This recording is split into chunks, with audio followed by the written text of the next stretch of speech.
Cero. Este documental se basa en entrevistas con testigos y en informes publicados. Algunos diálogos han sido recreados. 22 de abril de 1997, Lima, Perú. Las fuerzas especiales peruanas se preparan para irrumpir en la residencia del embajador japonés.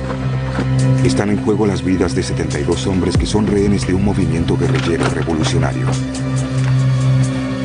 Se lleva a cabo un juego mortal por la vida de los rehenes. Por un lado, hay un hombre desesperado dispuesto a matar por la mujer que ama. Su adversario es un despiadado y corrupto zar político. Y en el sitio, el hombre que arriesgó su propia vida para convertirse en héroe. Procedan.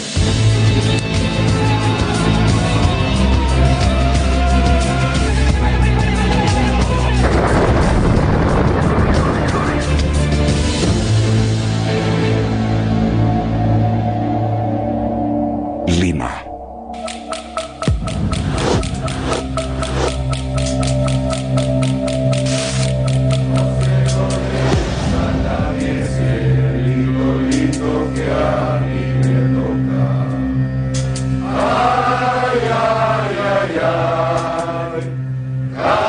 Son las 14:25 del 22 de abril de 1997.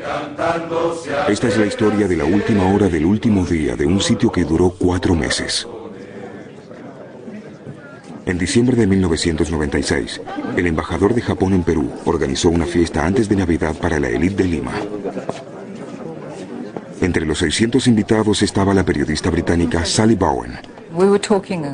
Debatíamos si Perú ya se estaba convirtiendo en un paraíso liberal o si aún podían quedar vestigios de terrorismo. De pronto oímos un estruendo. Creo que todos deducimos que había sido una bomba pequeña en un auto en la calle, hasta que de pronto comenzaron los disparos. Recuerdo que pensé, ¿qué sentiría cuando la bala impactara en mi cuerpo?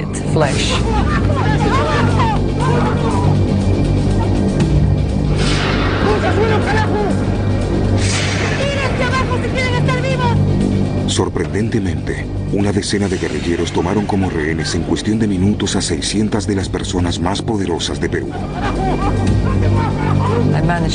Logré mirar con el rabillo del ojo y vi a 3 guerrilleros con los rostros cubiertos, con capuchas negras tejidas.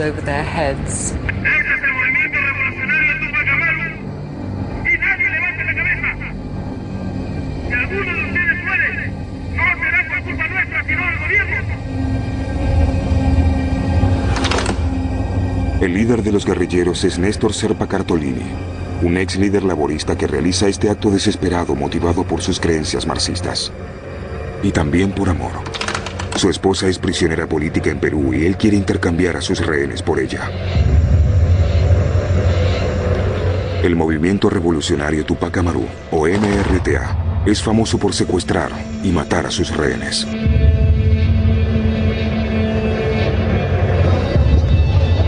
Serpa fue astuto.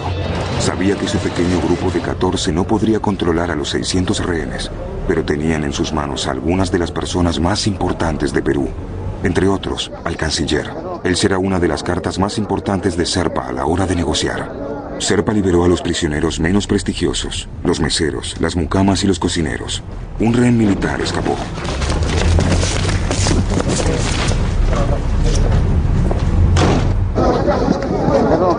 A continuación, el Tupac Amaru liberó a todas las mujeres. Cuando me despedí de la gente que conocía, les dije, no se preocupen, sin duda mañana todos habrán salido. Estaba muy equivocada. El presidente peruano Alberto Fujimori se negó a satisfacer las exigencias de los guerrilleros. En el transcurso de las siguientes semanas, Néstor Serpa liberó a cientos de rehenes más, con la esperanza de que el presidente hiciera ciertas concesiones, pero fue en vano. En enero de 1997, decidió mantenerse firme en sus propósitos. Serpa anunció que no liberaría más rehenes. 72 hombres quedaron en cautiverio. Serpa los mantenía prisioneros en el piso principal de la Embajada de Japón. Dormían con colchones y mantas improvisadas. El gobierno de Perú había cortado la electricidad y el agua. Tanto los rehenes como los guerrilleros tenían poca comida y agua potable, y el baño no funcionaba. A un rehén le ofrecieron liberarlo, pero se negó. El padre jesuita Juan Julio Witch tenía un mensaje muy claro para el líder guerrillero. Señor Serpa, soy sacerdote católico. Voy a quedarme. Cuando salga el último rehén, saldré yo también. Me quedé por solidaridad, por unión moral. A las 14:32 del 22 de abril, el único hombre lo suficientemente despiadado para destruir a Serpa se preparaba para lanzar el ataque letal que planeaba desde hace meses. Vladimiro Montesinos era el jefe de inteligencia de Perú. Tenía órdenes secretas del presidente de planificar un intento de rescate armado. Montesinos es muy despiadado, es muy calculador y puede ser glacialmente frío. Montesinos había llegado a controlar casi todos los elementos importantes de la vida en Perú. Montesinos se granjeó la reputación de ser un jefe político brillante, pero cruel. Llegó al poder con astucia e inspirando temor. Era uno de los asesores de más confianza del presidente Fujimori. En público, Fujimori prometió hablar con el Tupac Amaru.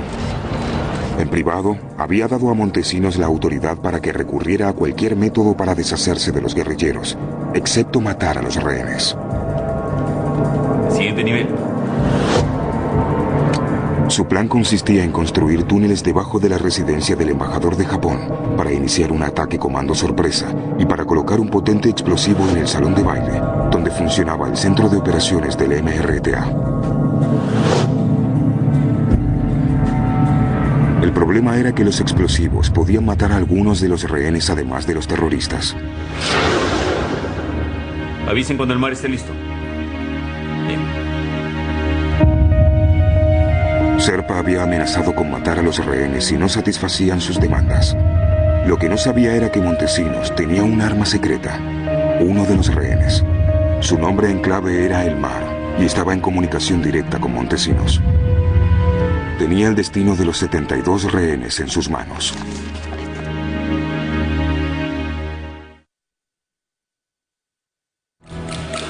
No solo en el pasadizo. Por ahora. Ya habían pasado 16 minutos de la hora final de una toma de rehenes que ocupó los titulares de todo el mundo. Desde hacía 4 meses, 72 hombres estaban retenidos como rehenes en la residencia del embajador de Japón en Lima, Perú. Como parte de su rutina carcelaria, a media tarde dormían sin saber si en algún momento les llegaría la muerte. Los 14 guerrilleros del Tupac Amaru y su líder, Néstor Serpa, también tenían su propia rutina. Almorzaban, cortesía de la Cruz Roja, y jugaban partidos de fútbol en el salón de baile.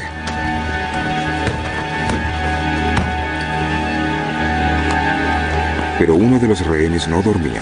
Era el almirante Luis Giampietri, militar de carrera, experto en contraterrorismo y miembro fundador de las Fuerzas Especiales de Perú. Durante los 4 meses del sitio, había murmurado con la Biblia entre las manos. Los jóvenes guerrilleros creían que había enloquecido.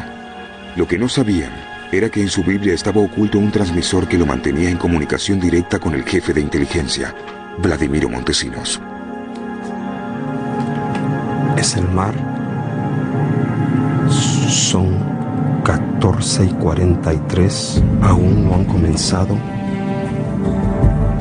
Los chanchos a jugar. Informaremos apenas esto se dé. El transmisor de Giampietri había entrado a la casa del embajador de Japón oculto en un paquete de suministros de la Cruz Roja. También había encontrado un localizador que permitía a Montesinos responder silenciosamente. Montesinos vislumbró una oportunidad cuando la Cruz Roja obtuvo acceso a los rehenes. A la Cruz Roja se le permitió ingresar a la casa para entregar comida, agua y medicinas. Sin que ellos lo supieran, el gobierno había ocultado micrófonos entre las provisiones. a través de los termos, en las escobas, en las cajas que llevaban la fruta, en los baños portátiles, en todo sitio que metían pequeños micrófonos. También enviaron algunos artículos religiosos y en algunos cuadros pusieron también micrófonos. En total se escondieron 800 micrófonos en posiciones estratégicas en el interior de la casa. Así Montesinos escuchaba cada palabra que se pronunciaba. Gianpietri necesitaba encontrar una manera de recibir mensajes de los comandos de fuerzas especiales posicionados en los túneles. Uno de los rehenes había logrado ocultar un localizador en sus pantalones. Él se acercó a mí y me dijo: almirante, a todos nos habían requisado los beepers y los teléfonos celulares, pero él había escondido el beeper suyo y lo tenía en sus genitales. La tarea de Gianpietri consistía en señalar a Montesinos cuándo podrían atacar las fuerzas especiales peruanas con máximo perjuicio para los terroristas y mínima pérdida de vidas de rehenes. Las tropas habían esperado desde el amanecer del día anterior. ¿Cuál es su condición? Aún en espera, señor. Los hombres han estado en alerta durante casi 32 horas. Solo esperen. Esperen la orden.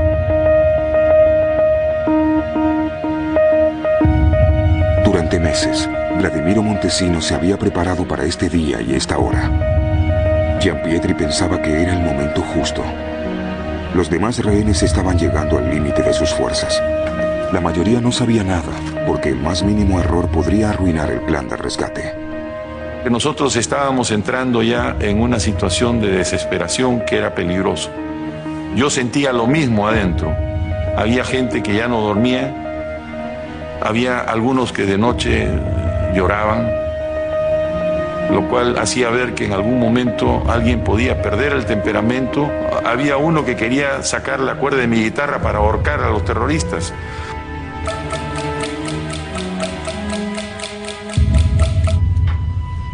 En el piso de abajo, los guerrilleros de Serpa también se estaban cansando. Trae la pelota.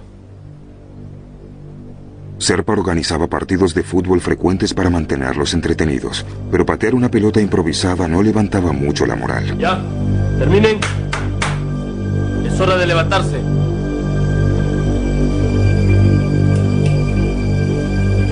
El partido de ese día podía ser el momento que Gianpietri había estado esperando. El chancho y los 3 chanchitos están abajo. Todavía no han comenzado el fútbol, pero se supone que lo harán dentro de algún momento. Confirmo esta información. Son 14:49.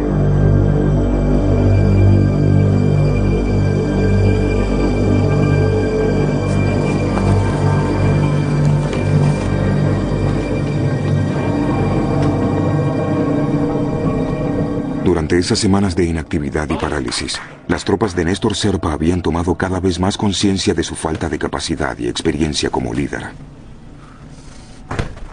Néstor Serpa comenzó siendo obrero y llegó a convertirse en líder sindical. Tuvo una experiencia muy traumática durante una huelga en la que participó en 1979, en la que intervino la policía. Dispararon a 7 de sus camaradas. Serpa se unió al MRTA, que era un típico grupo guerrillero de izquierda de América Latina, con ideología muy similar a la del Che Guevara. El MRTA comenzó robando bancos para obtener dinero. Hicieron algunas acciones al estilo de Robin Hood. Hacia 1997, el movimiento revolucionario Tupac Amaru estaba derrotado. Más de 600 de sus miembros estaban presos. El objetivo de Serpa era liberar a sus camaradas y volver a lanzar la causa marxista. Al comienzo del sitio, Serpa se ofreció a liberar rehenes a cambio de que el gobierno liberara a 465 guerrilleros del Tupac Amaru. En una. Con el correr de los meses, su exigencia se redujo a la liberación de solo 20 guerrilleros, pero un nombre siempre tenía prioridad. Hasta el final, Serpa reclamó la libertad de Nancy Gilboño, su concubina. Creo que para Serpa, Nancy Gilbonio era una pieza clave. No creo que hubiera abandonado la embajada sin alguna garantía de que liberarían a Nancy. Serpa había escrito una carta a su joven hijo. Mi querido enano, si algún día salgo de esta residencia japonesa, será porque conseguí lo que ustedes esperan y sueñan con que se haga realidad. Tener a su mamita fuera de prisión y volver a verla, tocarla, jugar con ella y engreírse en sus brazos. Si le escribes a tu mamá, dile que la amo más que nunca. Te adora tu papá. Motivado por sus creencias políticas y exacerbado por el amor, el acto de Serpa fue el de un idealista desesperado. Pero luego de 3 meses de negociación, no había conseguido nada. El presidente de Cuba, Fidel Castro, había ofrecido asilo político a Serpa y a sus camaradas si liberaban a los rehenes. Ahora Serpa estaba dispuesto a capitular.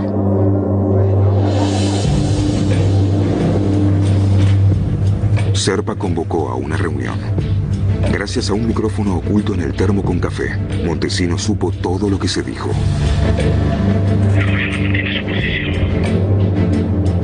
No muestra ninguna señal de querer aceptar nuestras demandas. Camaradas, dejemos este lugar. El gobierno de Cuba está listo para recibirnos. Tú eres el líder, ¿no? Se supone que tienes que quedarte hasta el final. Abandonar la residencia sería como capitular ante ellos. Pongámoslo a voto.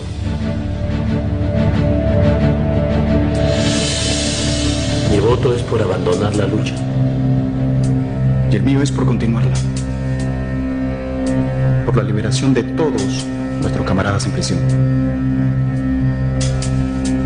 ¿Quién está conmigo?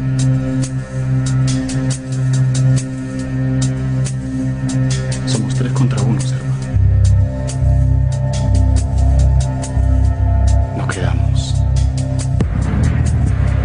Los guerrilleros no estaban de acuerdo. Era evidente que los jóvenes e inexperimentados revolucionarios estaban tensos. Desesperada, una joven recurrió al padre Witch. Una chica miraba por la ventana. Cuando volvió la cara, había lágrimas en sus ojos. Yo le pregunté que qué pasaba. Padre, a mí me dijeron que esto iba a durar 2 o 3 días. Pero ya han pasado 4 meses. Yo ya no quiero estar acá. Tranquila, muchacha. ¿Cómo hago para salir? Dios perdona nuestros pecados, nuestros errores. Solo Él puede ayudarnos. Vamos a rezarle a la Virgen. Poco a poco comprendieron que éramos gente pacífica, gente buena. Poco a poco se creó una unión de ellos y nosotros que preocupó un poco a Serpa. ¡Hey! ¿Ustedes? ¿Qué hacen? Se compuso, de repente volvió a tener la actitud militar y se alejó. Habían pasado 20 minutos desde que Montesinos había puesto en marcha su plan de ataque. Los grupos comando estaban listos. Había 3 túneles independientes desde los que podrían atacar de manera inesperada. Desde el frente, desde atrás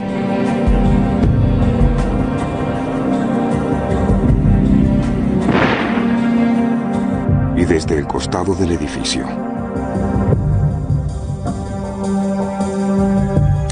Un cuarto túnel conducía al salón de baile, donde estaban los explosivos. Se esperaba que la primera explosión matara a todos los que estaban en el salón de baile de la planta baja. Irónicamente, ese era el lugar en el que el MRTA había tenido originalmente a los rehenes, pero una decisión inesperada y apresurada de Serpa benefició al gobierno.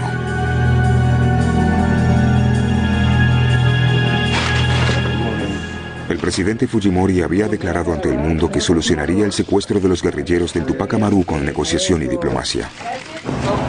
Se reunió con el presidente de los Estados Unidos, Bill Clinton, y con el primer ministro de Japón en Toronto, y les prometió poner fin al sitio sin derramar sangre. Cuando Serpa oyó que estaban cavando túneles, se dio cuenta de que el presidente Fujimori lo había engañado. Serpa, enfadado, habló con la prensa. Nosotros hemos venido escuchando algunos ruidos debajo de lo que podía ser el piso de la residencia en sí, ¿no? Todo indica, digamos, que existe, sin duda, de preparar un ataque militar. Serpa atacó con furia al gobierno y volvió a amenazar con asesinar a los rehenes. La prensa transmitió la noticia a todo el mundo. La seguridad de los rehenes pendía de un hilo, pero la siguiente decisión de Serpa fue una bendición para Montesinos. Lo mandó a todos al segundo piso. Esa fue la medida que tomó. Quedamos apretados en el segundo piso. Serpa envió a los rehenes arriba y reunió a los guerrilleros abajo en el salón de baile para poder enfrentar a los grupos comandos si irrumpían en la residencia. Esa decisión determinó quién viviría y quién moriría. ¿Ya?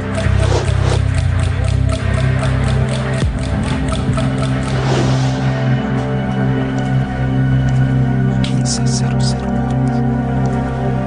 Han iniciado el partido este. Voy a certificar exactamente quiénes son los que están involucrados. Serpa está jugando. Tito está jugando. ¡Ya! ¡Dale, dale, dale! Los guerrilleros jugaban arriba del túnel lleno de explosivos.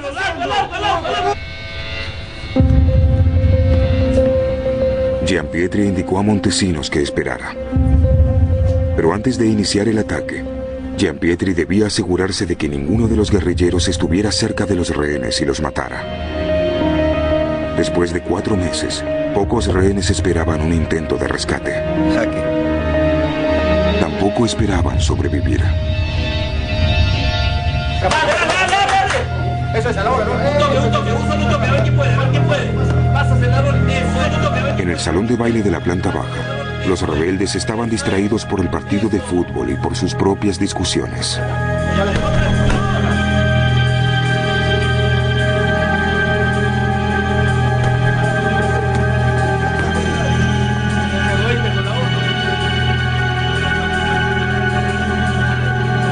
En el piso de arriba, Gianpietri esperaba el momento oportuno para iniciar el ataque. Pero aún había demasiados guerrilleros cerca de los rehenes.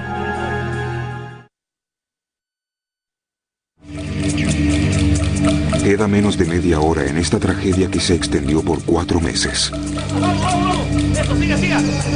¡Vamos, La mayoría de los guerrilleros del Tupac Amaru jugaban al fútbol en el salón de baile de la residencia del embajador de Japón. Arriba había 72 rehenes. Hacía 1 día y medio que las fuerzas especiales peruanas estaban ocultas en los túneles esperando la orden de atacar. Pero el agente del gobierno, el almirante Luis Gianpietri, tenía un problema. Había demasiados guerrilleros vigilando a los rehenes para que el rescate fuera exitoso. El comandante nos quiere a todos abajo. Ya, vamos, todos abajo. ¿Qué esperan? Vamos. El líder de la guerrilla, Néstor Serpa, envió un mensaje a los guardias que estaban arriba. Les dijo que bajaran a jugar al fútbol.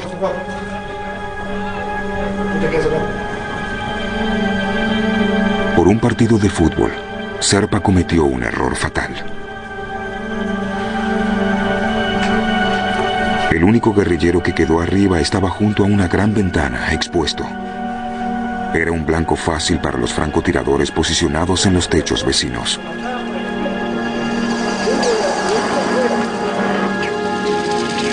El plan de Montesinos era excelente. El plan perfecto no existe, pero Montesinos había tomado todo en cuenta con admirable astucia.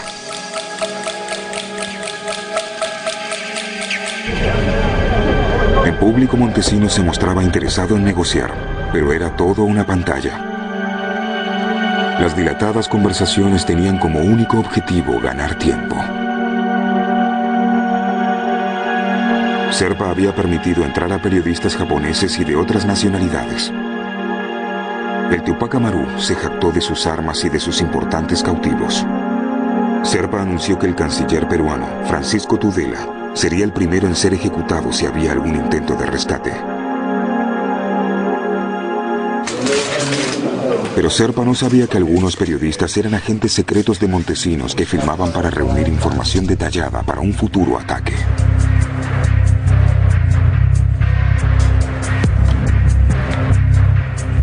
El jefe de inteligencia también debía estar seguro de que los guerrilleros no hubieran minado el terreno que rodeaba a la residencia. Había ordenado que se liberaran ratas alrededor de la residencia para detectar posibles minas. Pero no hubo ninguna explosión. Gianpietri dijo a Montesinos que aprovechara el momento. 15-10. Arriba uno solo en el pasadizo. Abajo 13. Cambio. Indicar si puedo ya comenzar a hacerle preparativos para la gente. Durante el sitio, el almirante Gianpietri solo había confiado en unos pocos hombres. Había llegado el momento de contar a los demás rehenes sobre el intento de rescate. Entre ellos estaba el canciller de Perú, Francisco Tudela, el preciado rehén del Tupac Amaru. La idea era que no supieran más que unos cuantos para evitar que alguien dijera no estoy de acuerdo y hiciera una cosa contra nosotros, ¿no?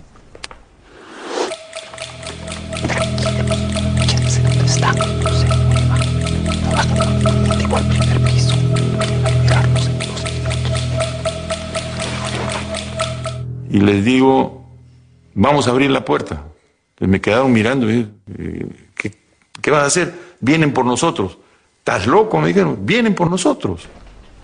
En un momento que bromeábamos con un humor sarcástico que íbamos a ser liberados. Y cuando oí que íbamos a ser liberados, creí que era un chiste. Tiene que librarnos en unos minutos. Durante 4 meses el padre Huich había predicado en contra de la violencia. Si ayudaba a Gianpietri, el padre Huich sabía que muchos podrían morir, incluso él mismo. El jesuita pacificador debía decidir a quién apoyar.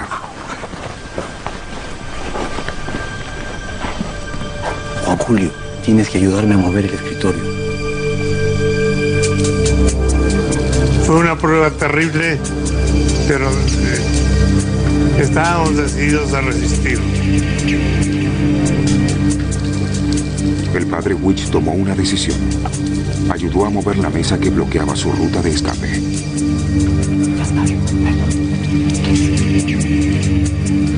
El plan del grupo comando era liberar a los rehenes por las puertas de la terraza. Está Smart. Ya está listo para cuando me ordenen abrir la puerta. La noche anterior, Gianpietri había escrito a su familia. Sabía que si atacaban la residencia, el Tupac Amaru mataría. Por ser un militar importante, él sería uno de los primeros en morir. Yo he escrito mi testamento y mi despedida a mi familia. Había una lucha interna muy grande entre el vivir o no vivir. En otras palabras, éramos conscientes de que el Estado peruano no debía doblegarse ante el terrorismo, pero a la vez queríamos salir vivos de esto. Jugar las dos cosas no era muy fácil, porque el cálculo que siempre conversábamos era que por lo menos el 40% de nosotros iba a morir en una operación militar.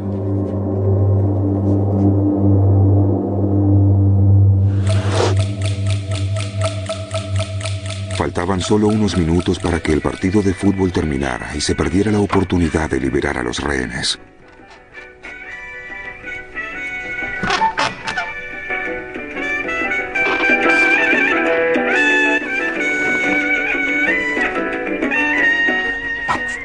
Después de 4 meses, los tornillos de las puertas de la terraza se habían oxidado.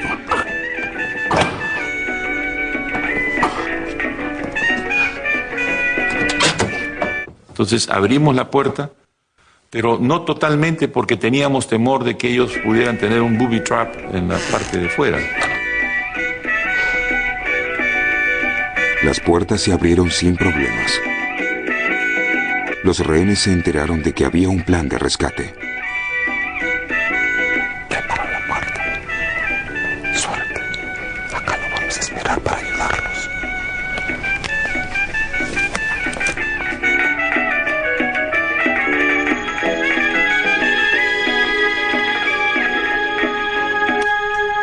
Apagaron la radio. Era la señal combinada para que los rehenes se pusieran a cubierto. Y cada cual buscó un lugar donde refugiarse, ¿no? Había habido ya un grupo de trabajo nuestro que se había encargado de ponerlos a todos adentro de las habitaciones. Algunos rehenes eran japoneses. Uno no hablaba español. Uno de nosotros lo agarra y lo mete dentro de un cuarto. Se les acababa el tiempo.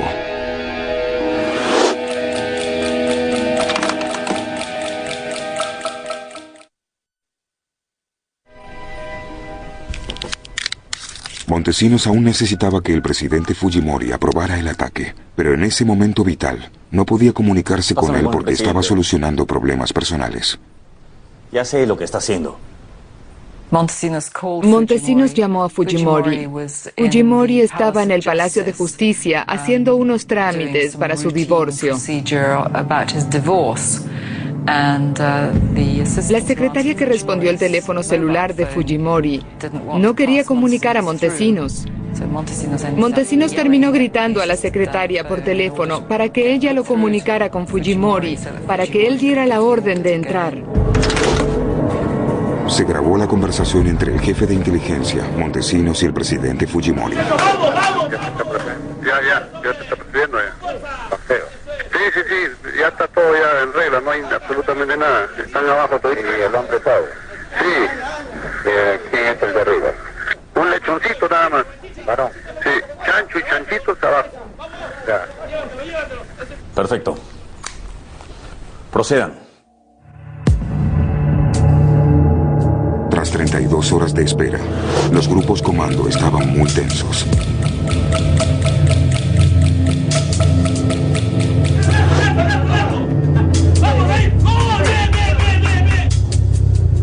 Gianpietri debía dar la señal para que atacaran. Mari está enferma. Mari está enferma. Cuando yo terminaba con esa frase, significaba de que todos estaban en sus habitaciones, no había nadie en los pasadizos, los terroristas estaban abajo y las puertas estaban abiertas. El padre Witch se refugió contra la pared y rezó.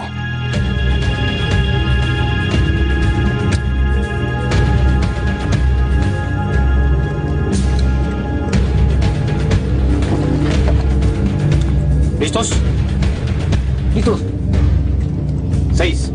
Pero cuando comenzó la cuenta regresiva, la situación se complicó terriblemente. Hay un helicóptero por aquí. Informamos que había un helicóptero que casi malogra la operación. No sé qué hizo un helicóptero que sobrevoló el edificio unos minutos antes de la operación y ellos pararon de jugar el fútbol.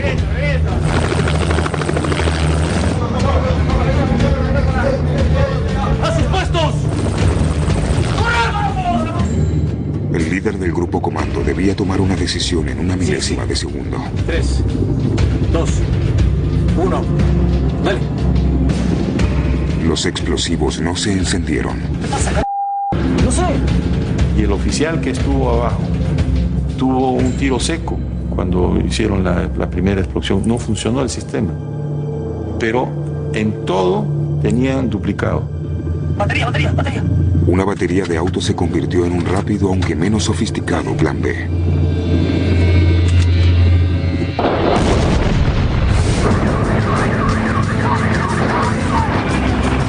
Seis terroristas murieron instantáneamente y uno, Vito, la mano derecha de Serpa, estaba moribundo.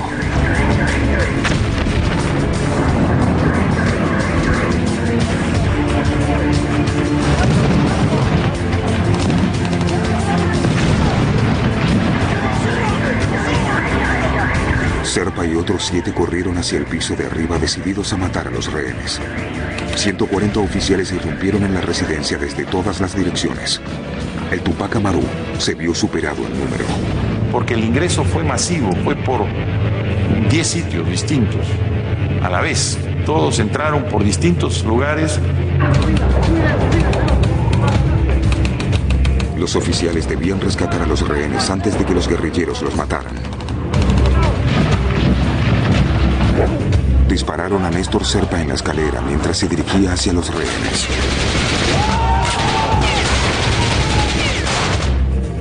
El hombre que lideró el osado plan del Tupac Amaru yacía muerto en un charco de su propia sangre.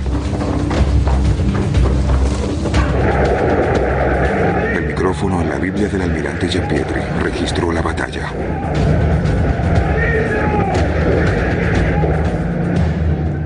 Nosotros siempre supimos que si sobrevivían a cualquier ataque, ellos iban a ir a buscar para matar a la gente que tenían a su cargo. Y sucedió así. Exactamente eso pasó. Y el encargado de la habitación mía, yo lo he visto en vivo y en directo, o sea, lo puedo contar. Entró a la habitación buscando al objetivo principal, que era Tudela. Un oficial recibió la bala que dispararon al canciller Francisco Tudela. Tudela escapó herido, pero vivo.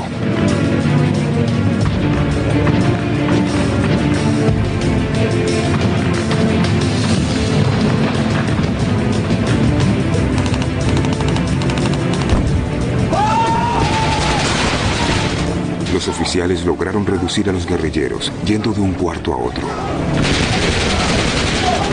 Muchos de los rehenes, incluso el padre Witch, se vieron atrapados en el tiroteo. Creía que era un sueño, que era irreal, pero era la libertad. Obtenida de la manera más violenta, pero era la libertad. El almirante Giampietri escapó con la carta de despedida que había escrito la noche anterior, aún entre sus manos. Pocas personas tienen la oportunidad de ensayar su muerte, entonces tenía una enorme paz espiritual.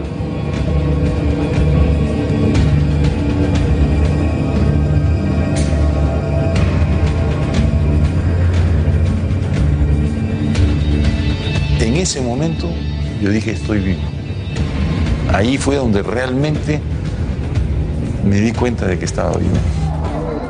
El micrófono en la Biblia del almirante Giampietri registró el fin del sitio, cuando los disparos terminaron.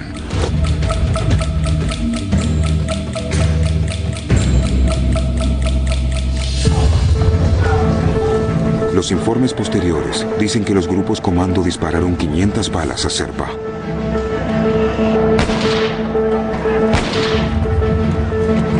La oposición lo llamó una ejecución.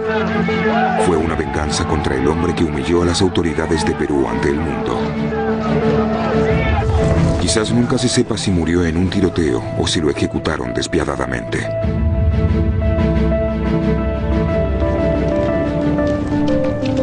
El presidente de Perú, Alberto Fujimori, y el jefe de inteligencia, Vladimiro Montesinos, fueron aclamados por su victoria contra el terrorismo. Los 14 terroristas del Tupac Amaru estaban muertos.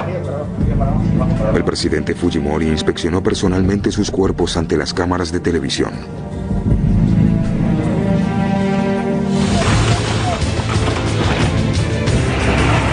Solo un rehén murió, el juez de la Corte Suprema, Carlos Yuste Acuña. 2 oficiales también murieron, el capitán Raúl Jiménez y el coronel Juan Valer, el hombre que recibió la bala que dispararon al canciller de Perú.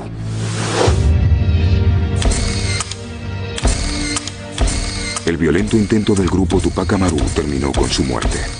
La organización murió con Néstor Serpa Cartolini.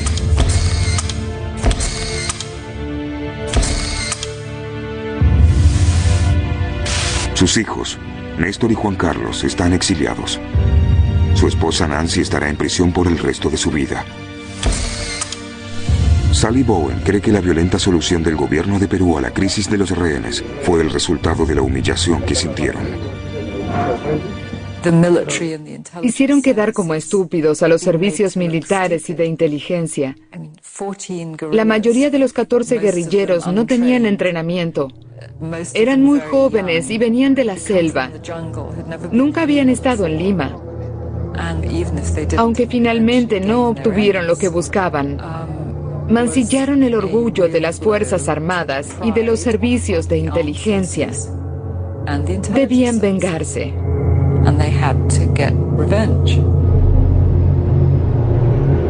Vladimiro Montesinos y el presidente Fujimori fueron considerados héroes.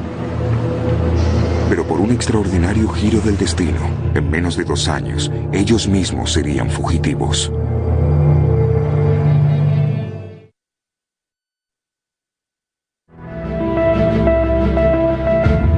El 22 de abril de 1997, la residencia del embajador de Japón en Lima fue recuperada tras un sitio que duró 126 días.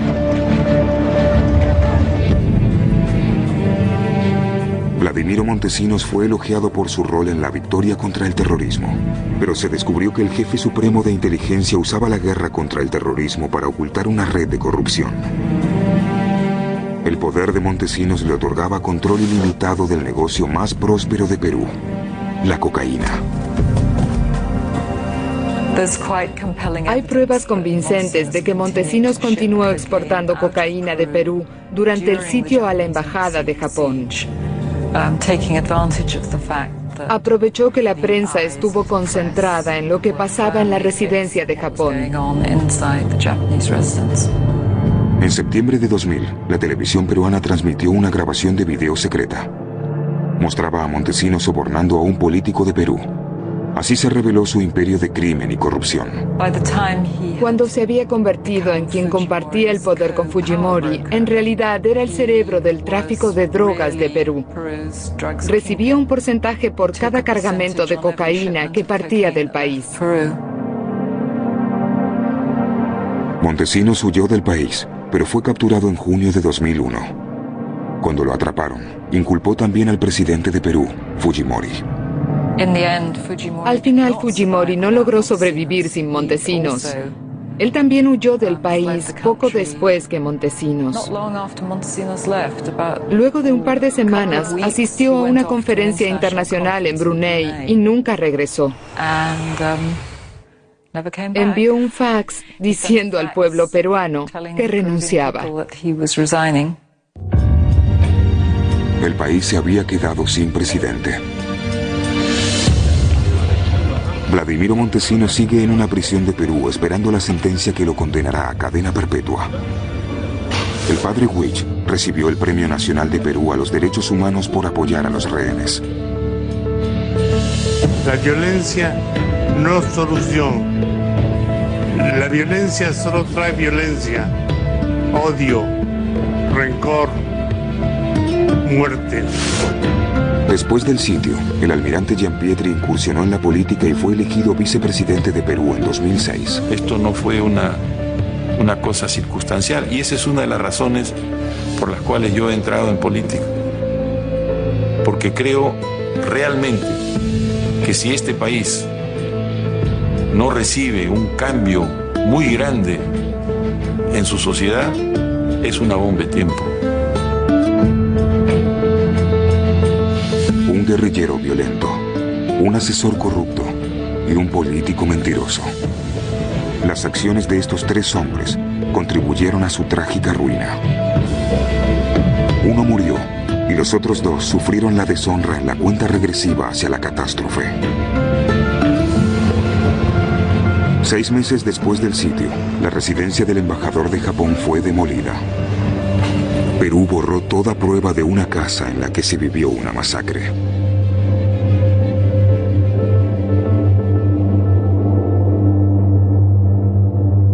Versión en español, Palmera